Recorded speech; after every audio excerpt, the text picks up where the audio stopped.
Bon, tant pis, je reprends comme ça pour aujourd'hui, mais une prochaine fois, ce sera en un seul bout. Donc, je vous mets ça ici. Et vous allez du coup commencer à fabriquer un cercle chromatique. Donc, pour ça, vous prenez la première assiette. Clac. Vous faites comme ça un premier rond. Et vous allez utiliser celui-ci qui est transparent, hein, c'est un peu utile. Je vous avoue que je fais comme si j'avais fait exprès alors que j'ai découvert ça au bout des sets que j'ai fait. Mais effectivement, de mettre le transparent en deuxième, c'est quand même plus intelligent pour que ce soit relativement au centre. Donc là, on a notre première étape. Je vous les ai fait un peu d'avance. Notre première étape, c'est vraiment pour fabriquer notre outil qui va ensuite nous servir à placer nos couleurs et à comprendre comment les couleurs sont fabriquées à partir des couleurs primaires. Donc on a notre première étape. À l'intérieur d'ici, on va fabriquer un triangle équilatéral. Effectivement, il n'est pas tellement équilatéral parce que j'ai pas de compas et que je sais pas trop comment on fait pour faire sans compas. Mais vous avez vu, à l'œil, on voit que c'est relativement, on va dire, équivalent, quoi. Ensuite, on a, hop, cette base, on va refabriquer sur nos côtés de notre triangle équilatéral d'autres triangles qui sont relativement à la moitié. Là, c'est pour vraiment la forme générale. Et donc là, on a notre grand triangle au début et nos trois triangles sur les côtés qui vont en fait nous servir à mettre nos trois couleurs primaires, puis nos secondaires, etc. etc. Donc on va y venir. Donc là, vous fabriquez cette deuxième base. Vous pouvez vous mettre sur pause quand vous voulez. Ensuite, du coup, là où vous avez vos pointes, vous allez faire ces trois cases pour pouvoir mettre à l'intérieur vos couleurs. Donc ça, ce sera nos trois couleurs primaires. Ensuite, on a notre couleur primaire, nos trois couleurs secondaires. Et en fait, ce cercle autour, il permet en fait de reproduire en fait sur un cercle toutes nos couleurs et de pouvoir vraiment observer leurs liaisons et leurs changements les unes à côté des autres. Et en plus, on va pouvoir rajouter cette case-là qui sera la couleur tertiaire. Pour ce faire, ça a l'air compliqué. Et quand on passe de ça à ça, en fait, on va tracer devant tous nos sommets, on va tracer, hop, une case. Donc je me mets au centre là, je fais une case devant ce sommet. C'est-à-dire que je réfléchis pas plus que ça, hein. Vous savez comment je suis. Moi, je vous incite plutôt à pas réfléchir trop. Devant l'autre sommet, j'en fabrique une, relativement équivalente, hein. On va se dire que c'est pas très grave, je serai pas là pour vous taper sur les doigts. Hop, sur le troisième sommet, etc. En fait, vous comptez pas les cases. Là, c'est au moment où vous comptez les cases qu'on commence à être perdu. Alors que là, vous faites bêtement ce que je vous dis. Pas de souci. Hop, pour l'instant, hop, on fait nos cases, etc. Et si vous faites ça juste en face de chacun des sommets, c'est-à-dire de fabriquer une petite case en face des sommets, ça fabrique la case automatiquement équivalente. Et voilà. Là, on en arrive à notre cercle comme ça, qui est vide et que maintenant on va remplir. Donc chacun va utiliser ce qu'il veut utiliser. Mais nous, en fait, au départ, on va placer ici les trois couleurs primaires. Et comme on a vu que ce cercle alentour, il reprenait cette couleur comme ça, qui était primaire, on va aussi les placer directement là. Comme ça, vous faites le jaune là, vous faites le jaune là, ce qui évite que notre pinceau soit sale. Donc ça va nous donner ça. Alors, pour tout vous dire, tout est assez dégueu. Ça m'a fait moi-même rigoler. Parce que en fait, j'ai essayé de pas trop repasser pour ma part pour pas utiliser trop de peinture. Puisque les magasins sont fermés et que personnellement, je pense que je vais en utiliser beaucoup. Du coup, je suis vraiment passée très très rapidement partout.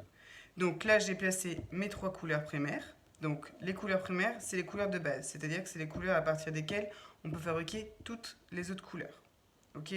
C'est-à-dire que on a ici le cyan, le magenta et le jaune. Et à partir comme ça de ces couleurs, eh ben on va pouvoir en fabriquer d'autres, qui seront d'abord les secondaires et ensuite les tertiaires. Mais en réalité, on pourra fabriquer toutes les couleurs. Ce qui est important de se rendre compte, c'est cet exercice qui paraît être CP-CE1. Nous, pourquoi on le fait, c'est parce qu'en fait, il va vous obliger à travailler la couleur, c'est-à-dire au niveau de votre œil. Votre œil, il va s'habituer au mélange et au moment où vous allez plus tard, pour une peinture ou un projet, choisir un vert, ce ne sera pas n'importe quel vert, ni le premier vert, mais vous allez le chercher. Et ça, c'est un exercice de recherche. Donc, hop, on a nos premières couleurs. Ensuite, on va chercher nos couleurs secondaires. Les couleurs secondaires, ce sont les couleurs qui sont l'addition de deux couleurs primaires, c'est-à-dire qu'on va avoir le magenta et le cyan qui vont donner un violet. On va avoir le magenta et le jaune qui vont donner un orange, et on va avoir le jaune et le bleu qui vont donner un vert. Attention, cette couleur, elle est intéressante et elle est vraiment secondaire lorsque, quand on regarde le mélange, on ne voit pas plus de l'une que de l'autre. C'est-à-dire que là, mon orange, il va pas avoir l'air de tirer plutôt vers le magenta, ni avoir l'air de tirer plutôt vers le jaune. Ça va être une couleur qui va être relativement stable. Donc vous allez la fabriquer ici, et ensuite la placer ici.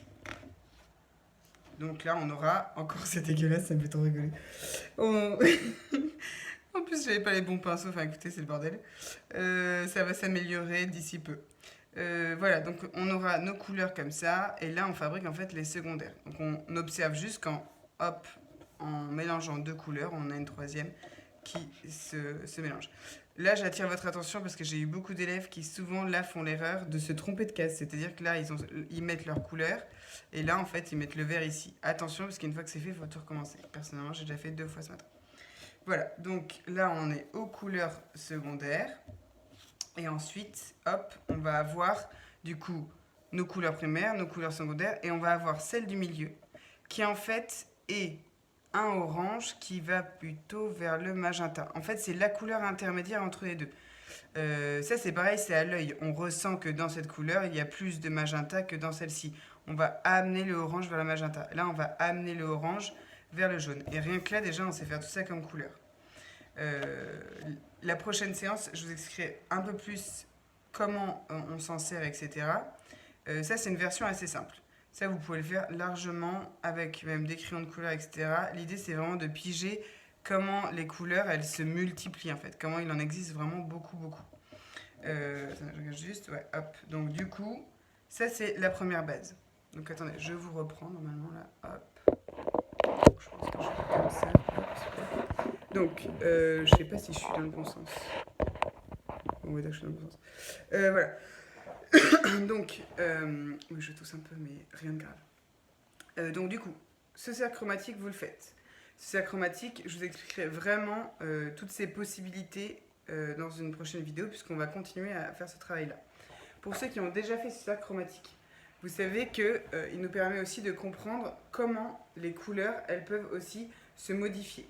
Donc je vais vous inciter à faire un cercle chromatique un peu plus complexe, c'est-à-dire à reprendre celui-ci et à essayer de partir plutôt dans une base comme ça, c'est-à-dire que vos couleurs, vous les faites et vous me faites au moins 3 anneaux de plus qui amènent votre couleur vers le blanc. Et vous allez encore plus modifier les couleurs. Donc ça, c'est pour la partie un peu plus complexe.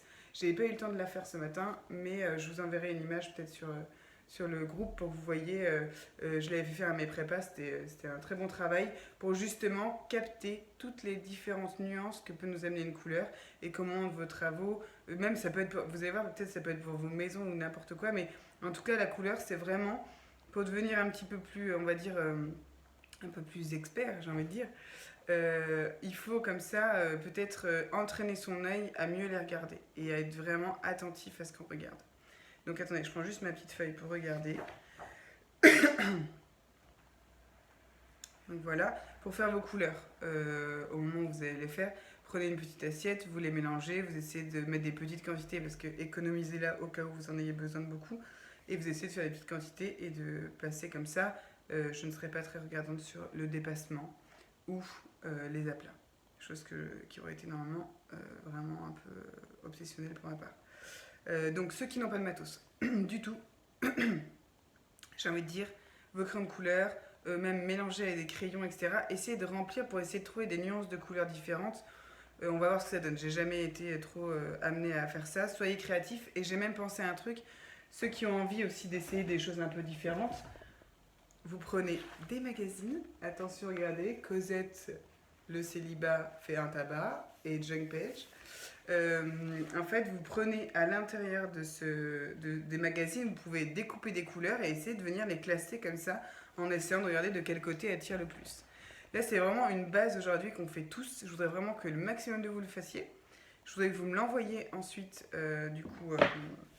par mail, mais attention, attention, ce n'est pas fini. Donc, ce cercle chromatique avec des plus complexes pour certains. Et ensuite, je vous propose parallèlement à ça des possibilités de justement exercices un peu plus créatifs avec votre cercle chromatique. Et donc je vais vous proposer qu'aujourd'hui on essaye de fabriquer des images qui vont être des images où les couleurs sont classifiées. C'est-à-dire, alors je fais un peu etc. parce que c'est vraiment ma première fois. Par exemple, j'ai pensé à plutôt des manières de ranger les couleurs. Par exemple, je pense souvent à Jeanne, avec qui j'adore ranger les crayons de couleur. Du coup, on va passer beaucoup de temps à ranger les crayons de couleur et on va par exemple mettre que les couleurs chaudes ou que les couleurs froides, etc. Donc, je vous propose d'envoyer des images, soit de choses que vous avez peintes aujourd'hui, donc pas des vieux trucs, mais vraiment des trucs que vous faites aujourd'hui, soit du coup vous réutilisez de la peinture. Alors là, je vais vous emmener avec moi pour vous montrer. Donc, soit vous réutilisez, attention, de la peinture, je vous ai fait un petit exemple, genre comme ça. Donc là, j'ai réutilisé en fait mes peintures et j'ai fait un petit comme ça classement de couleurs un peu plus rigolo, quoi. Soit vous pouvez aussi envoyer, clac, des images de ce type, genre vraiment des petits classements de couleurs comme ça, où vous prenez tous les objets chez vous et voilà, c'est vraiment qu'on a des images assez jolies juste avec des objets colorés. Soit je vais vous montrer un autre truc. C'est ce que je fais chez moi, c'est que je classe mes livres par couleur. Et oui, ça y est, on connaît mes petits travers qui commencent à être découverts, qui ne sont pas si graves et plutôt agréables, je vous avouerai.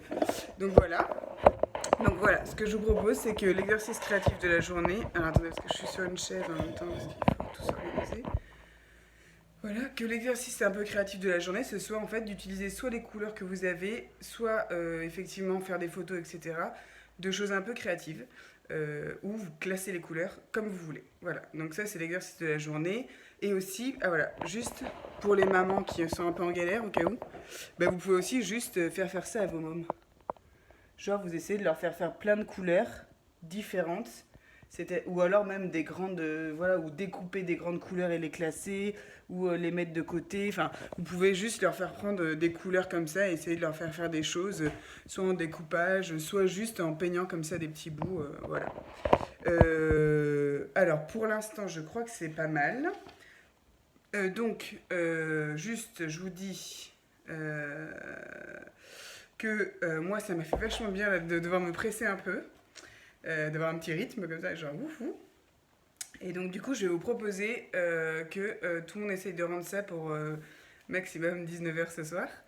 Et parce que j'ai pris un peu de retard moi-même. Et donc voilà, que vous essayez de me rendre ça. Et s'il y a des gens qui arrivent les autres jours, je les rajouterai évidemment. Mais qu'on essaye de se faire comme une espèce d'après-midi de peinture. Je pense que cet après-midi, peu de gens ont d'excuses, d'autres choses à faire.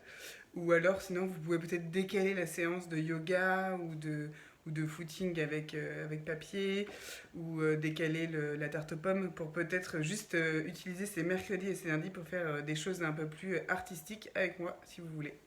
Voilà, donc cette image avant 19h, et moi je ferai des petits albums où je vais mettre tout le monde, et où du coup vous verrez un peu ce que tout le monde a fait, etc. Je ferai un album pour les cercles chromatiques, et je ferai un album pour justement les choses un peu plus créatives. Et je vais poster aussi aujourd'hui une vidéo sur Romain Bernini ainsi que des photos de son travail pour vous regarder ça. Je pense que pour aujourd'hui ce sera pas mal. N'hésitez pas à m'écrire des petits trucs, peut-être sur Messenger. Enfin, je suis pas du tout. Normalement, je suis pas une grande professionnelle, mais ça va venir. J'ai un assistant technique qui commence à m'aider et je pense que ça va beaucoup m'aider. Voilà, bon, je crois que c'est tout ce que je voulais vous dire. À très vite. Faites des belles peintures et envoyez-les aujourd'hui. Je vais les poster pour vous. Voilà, bisous bisous. Ciao ciao.